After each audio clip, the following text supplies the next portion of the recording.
Hello there, welcome to Third Eye Africa TV. It's time to see what's making the front pages of the newspaper, our national dailies. My name is Juliet Omra, and I'd like to start with Daily Trust, and then after that call in our in-house analyst to, say one or two on this. Daily Trust has one big bold headline, and it's a sad story saying Sokoto boat mishap, 3 family members, 23 others missing. That's a sad story from Daily Trust. And that's should I say a recurrent incident that we keep seeing on once in a while. Moving over to Leadership newspaper, as continuous voter registration begins, 69,376 register on first day, with females topping the vote with 35,573 votes.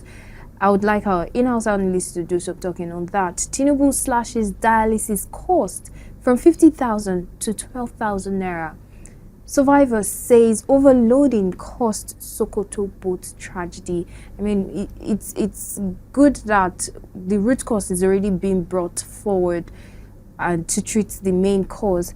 It's at this point I'd welcome our in-house analyst, Mr. Charles Agedo. Welcome, sir. Thank you for joining us here on our newspaper segment.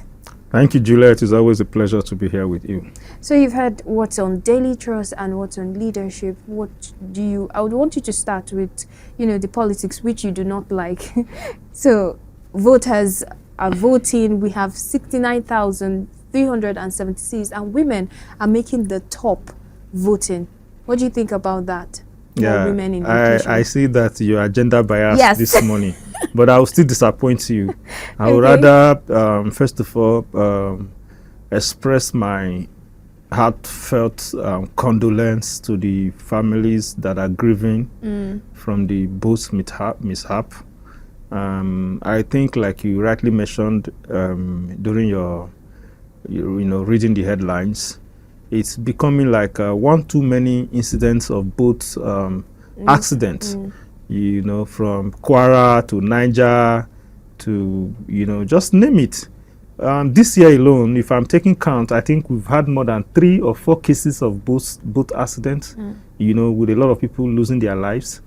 So, and it's now we now begin to wonder: do we really have a government that is proactive?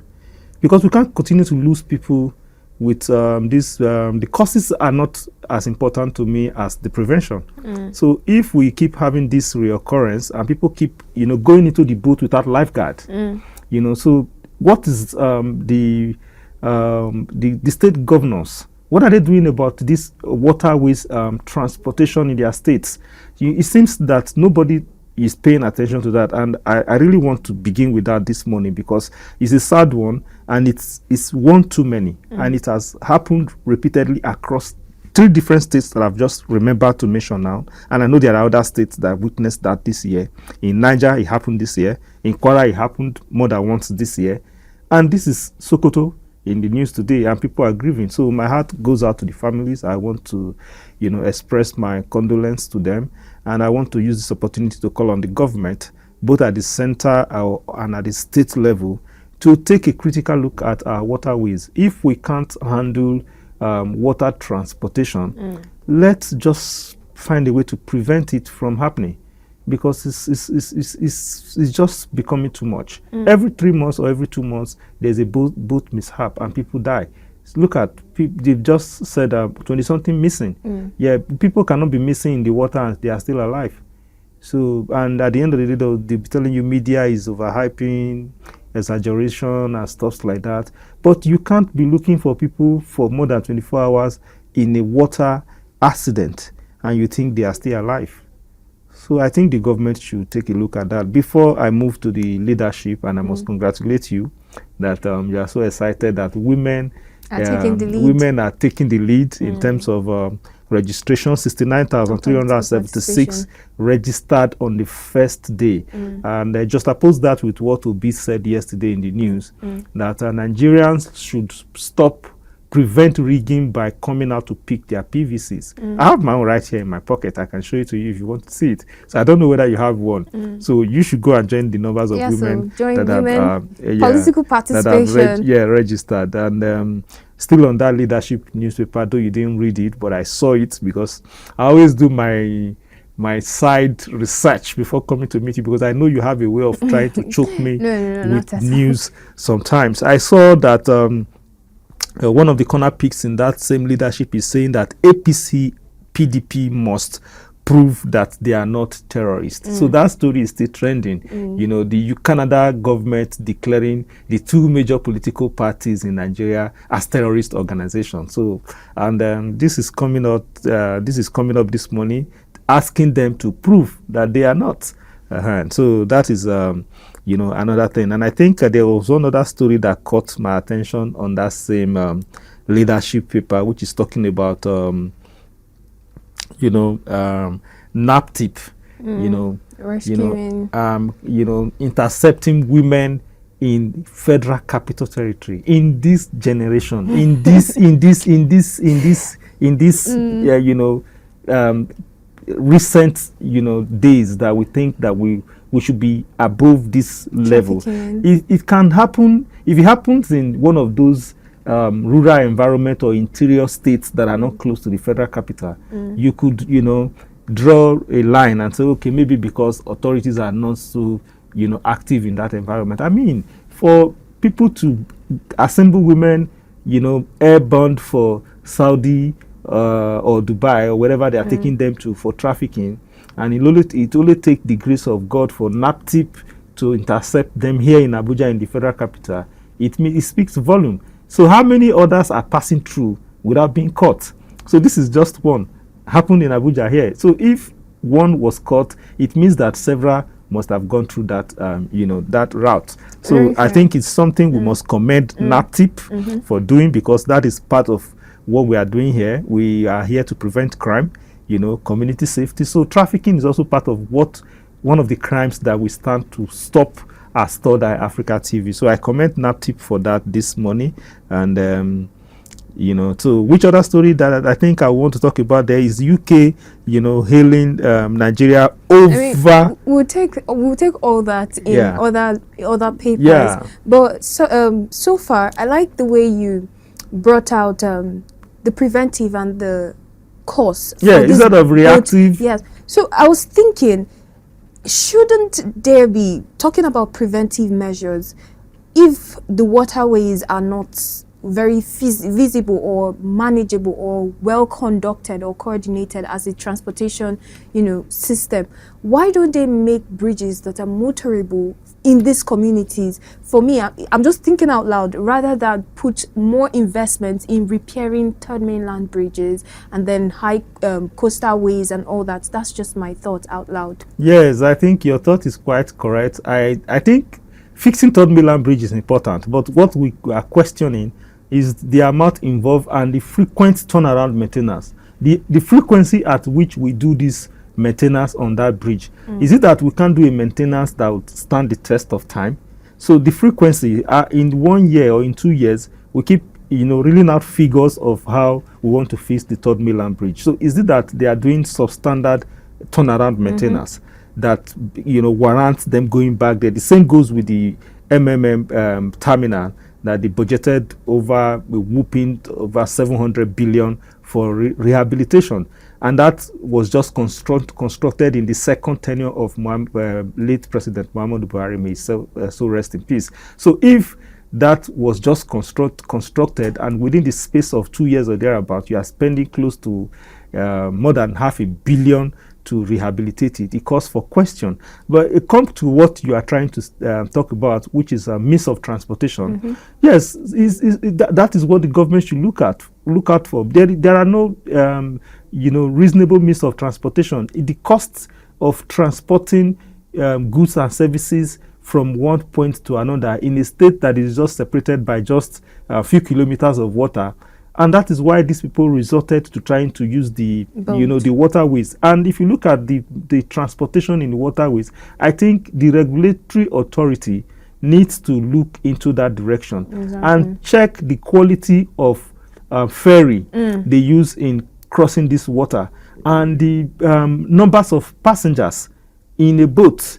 You see most of these boats being overloaded and overcrowded, and the passengers on this boat, none, I can tell you, are on life jackets. So you should regulate it and insist that there must be life jackets before you go into the boat for transportation. I think Lagos did that, or one of the states. Niger State. After the last incident, after we had more than two, they had to come up and and try to distribute life jacket and try to enforce the use of life jacket, because if they have life jacket on, you could save some of these lives. But without life jacket and overcrowded boats, they stand the risk of death, because anything happens in the middle of the sea. Exactly. No matter how good swimmer you are, before rescue comes to you, without the life jacket, life will be lost.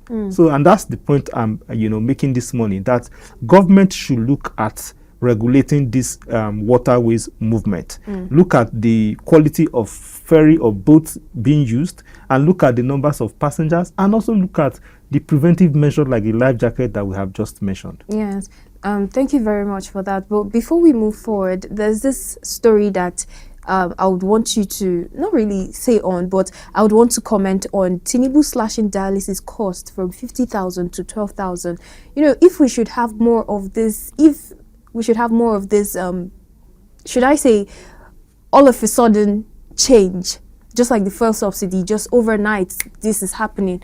And then we're seeing a good reduction in price of dialysis. I mean, it's a good one in our health sector, looking at how much people spend just for dialysis, and people can take more than 5 dialysis in a week. Yeah.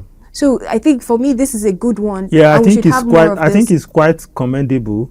It's commendable for him to take that initiative to try to, ease, the burden of those who have, kidney issues, that have to go for dialysis maybe 2-3 times a week, paying 150,000 naira every week. At least that the burden has dropped now. True. So now, what I'm also saying is that you should extend that to other sectors, so that how many people in terms of sick people, look at the area of initiative that would have a ripple effect on the majority.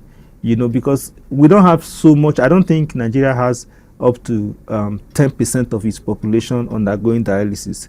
But we have more than 50% of our population in poverty. So now look at areas where you can, because Okonjo-Iweala rightly mentioned it after commending him for his reforms. Yes. He said he should put up a safety net that will secure poor people. And this has to do with the area of food price reduction, transportation cost reduction, and stuff like that and so on. So I commend him for this, but he should also extend that to other areas that would, have a ripple effect on a higher number of people, so to speak. Very rightly said. Yeah. Let's move over to the Guardian newspaper. US, UK commend Nigeria for arresting terrorist leader. That story is almost making all papers, but it's on page 5 of the Guardian newspaper. Okay. APC, PDP, NNPP kick alleged fraud in Oyo, Kaduna, Kano by-election. And that story is on page 6 of the Guardian newspaper. And the last story I'm picking here from the Guardian newspaper is NCC accuses high-profile Nigerians of worsening illegal SIM registration. And that story is on page 5. So, Mr. Charles, which story would you be highlighting on? Okay, I think I would prefer to start with the NCC accusing high-profile Nigerians of being involved in illegal SIM registration. So this is what we are talking about here.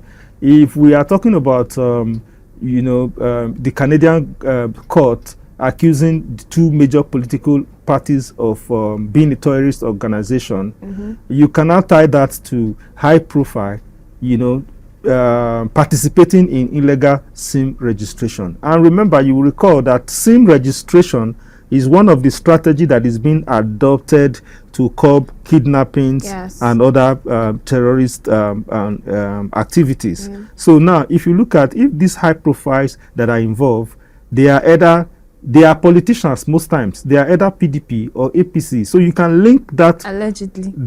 Yes, they are mostly, because if high-profile Nigerians are being involved in illegal SIM registration, I can tell you authoritatively that these high-profile individuals, they are mostly not technocrats. They are mostly not private business owners. They are mostly politicians, because the politicians have a way of influencing constituted authority and bending the hands of the law to suit their personal gains. So they should desist from it, because it states the fact that the problem we are having has so much less to do with the ordinary Nigerians, but has a lot to do with these high-profile individuals who want to jump queues at the airport, who don't want to stay in the queue. Anywhere they meet queue, they always find a way to buy their way in. So that's the same thing that is going on here. You don't want to pass through the rigorous process of going to register your SIM. You just pick one up, and because you can make a phone call and talk to they go to the banks, they don't stay in the queue.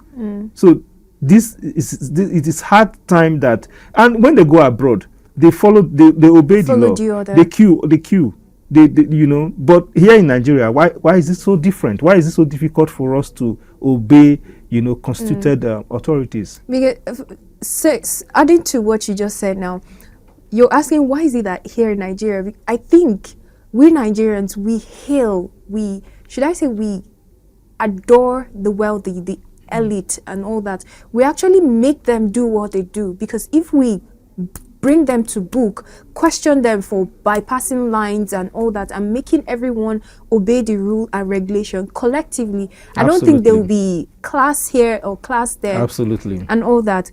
Okay, moving forward, I think you should make another comment. I don't know if you want to make another comment. On that same Guardian newspaper, which other stories did you read there? UK, US commend Nigeria for arresting terrorists. Yes, I think it's a very good one. It's a very good one, because for a terrorist gang leader to be apprehended, and the UK and the US commending the country Nigeria for doing so, it shows that they don't really mean harm to this country.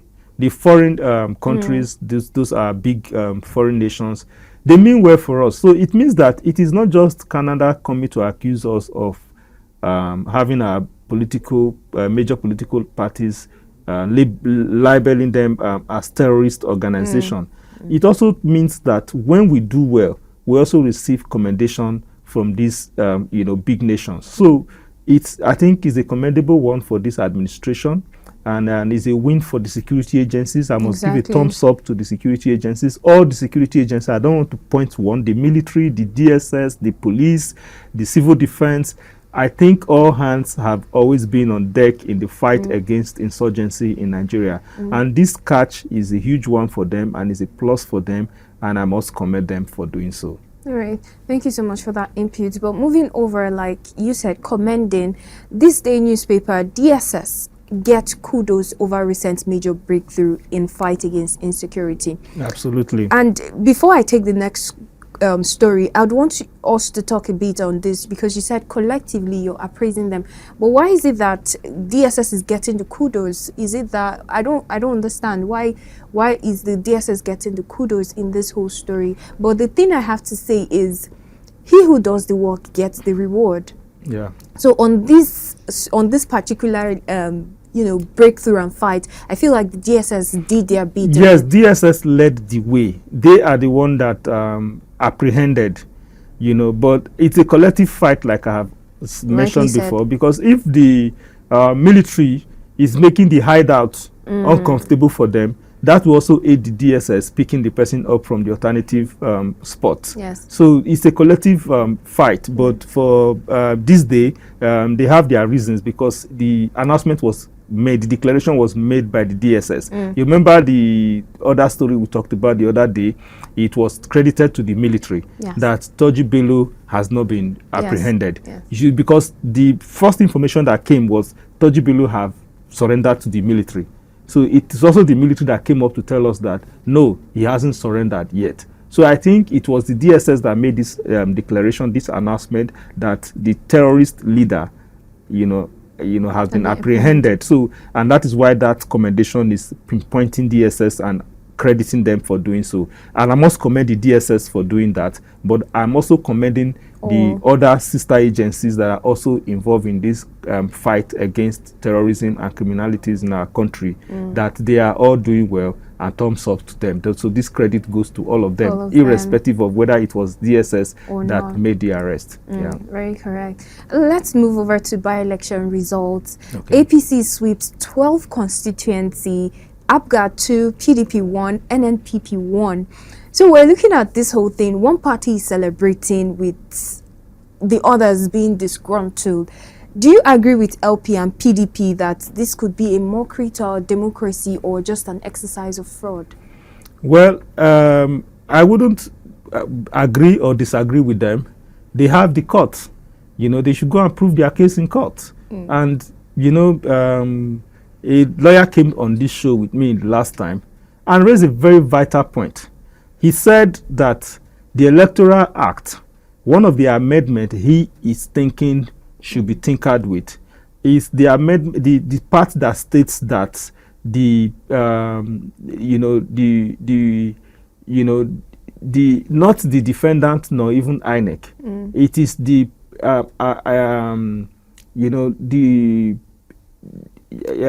the accuser. Let me borrow that word. If I'm correct, is supposed to prove their case. So if LP or if ADC or PDP takes INEC to court or takes the election results to trial in tribunal or appeal, the onus is on them to prove beyond reasonable doubt that that election was fraudulent. But the lawyer was trying to make it clear to me that until we reverse it and make it the duty of INEC to prove the credibility of the results declared, because you are the plaintiff, you are the one that is the complainant, you are the one that is to prove the case. So the defendant just wait for you to prove your case, and INEC is standing by for you to prove your case. So let's lift the burden from the plaintiff, the complainant, and take it to INEC, which is the electoral umpire, to prove any result declared. I think I quite agree with him on that. So if that is the case here, the plaintiff or the complainant, whichever one is correct among the two words I'm using now, should just take the case to court and let the defendant come, or if INEC is the defendant in the case, or in any case the other party, let them be the one to prove. Let INEC be the one to prove the authenticity of the results declared. Because in cases of some cases from the last election that we had, there were so much proof that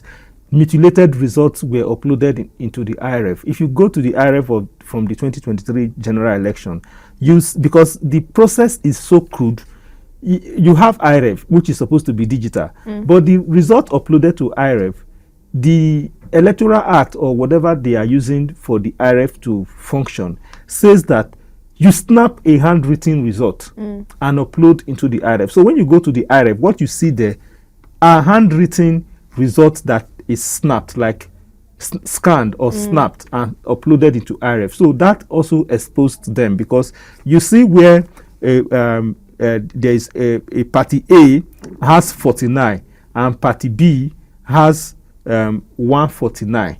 You see where they cancel one from party B to turn it to 49 and add that one to party A to make it 149, and it's glaring in the document uploaded into the RF. So I mean, if it was INEC that the responsibility lies on to prove the authenticity of that result, then there will be so much less work for the complainant or the plaintiff to do when it gets to the court. Do you think that, looking at the situation of things right now, and I don't want to say this way, but looking at the situation of things right now and how the INEC is allegedly or supposedly not independent per se, Do you think they can come forward to make the complaint?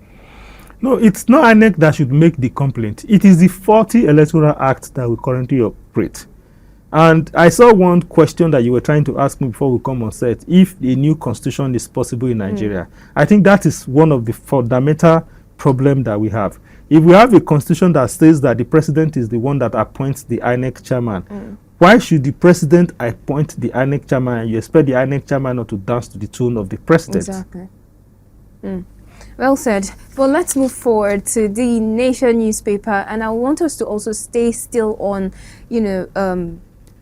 the security appraisal and everything going on. It's a big win, a win-win-win for Nigeria, looking at how most wanted terrorists is being captured, and US, Britain, they are, appraising us and being excited for that whole victory over the terrorists. So this is now becoming should I say a global issue, looking at how Nigeria has been plagued with terrorism for long, and US, Britain. What do you think about US, Britain appraisal on Nigeria? Do you think they're interested in probably investment or foreign investment, or they are just overly being diplomatic? Or no, they are not overly being diplomatic. It's all encompassing. It has to do with investment. It has to do with the safety of their citizens in our country. If you realize, recently, the US gave a warning to their citizens and warned them from coming to Nigeria, or the black spots states they should not go to in Nigeria. And Nigeria government is always quick to dismiss talks like that. So they know what they are talking about. So if now they are excited because one of the most wanted terrorists has been captured, so to speak, it's not further buttress the reason why they had that fears in the first place of their citizens not being safe in the country. So it's a lot. It has a lot. It's a lot of win for the country. It has a lot of role to play in terms of investment. It has a lot of role to play in terms of diplomatic relationship. So it has a lot to play. So the US have their mission here in Nigeria. They have their embassies. They have their citizens here. And recently they also agreed to, arms deal with Nigeria. It means that they are interested in the safety of Nigeria and Nigerians because they have a stake here. So if they are celebrating for the right reasons because they have a stake here. Rightly said, because looking forward in this, The Nation, still on The Nation, page 1, it's a UK OK's Tinubu's reform pledges stronger trade ties, and this is coming just after this whole thing. They are now coming to make stronger ties with Nigeria. And I don't know if you have anything further to make, any comments more to say. I think it's a good one. To commend the Tinubu's reforms. That is just adding voice to what Okonjo-Iweala has said. But the only thing the UK did not mention, which I would have loved them to mention, is to also look at the level of poverty and the impact of the reform on the Nigerian citizens. Because everybody agrees that, yes, the administration is doing well in terms of reform. But the flip side of the reform is the impact of the reforms on the middle class and the average Nigerians. So a lot of people have, pointed out that the reforms is good, but the effects, the buffers, the palliatives, the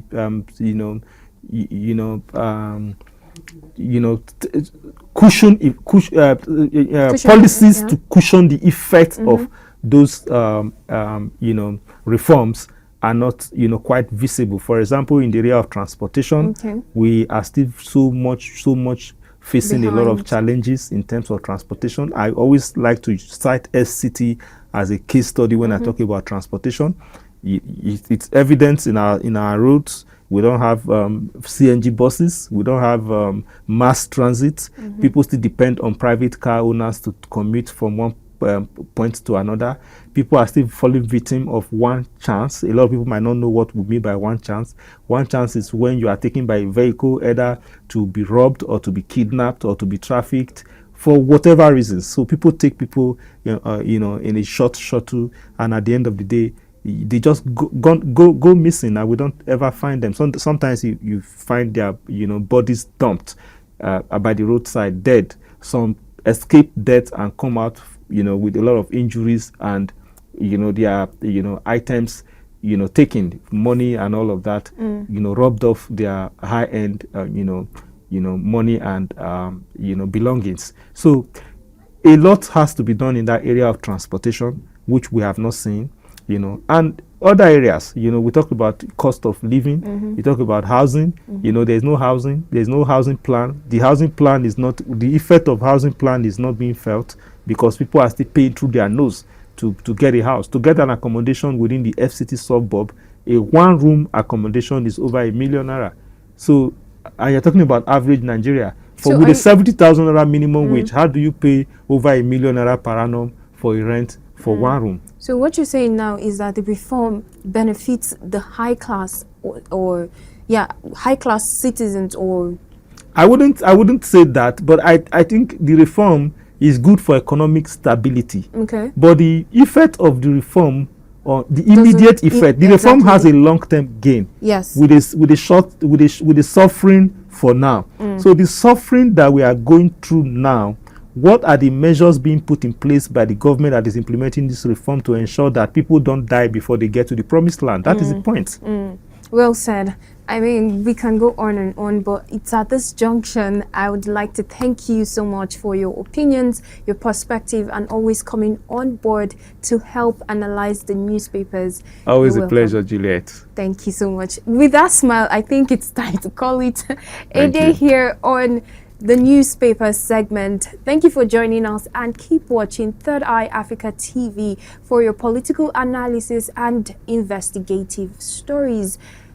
And if you want to share your story, you've been a victim, you want to share your story, you can always reach out to us here on Third Eye Africa TV. We are watching your back when it comes to crime and when it comes to your safety. Keep watching Third Eye Africa TV. My name is Juliet Ora. Bye for now.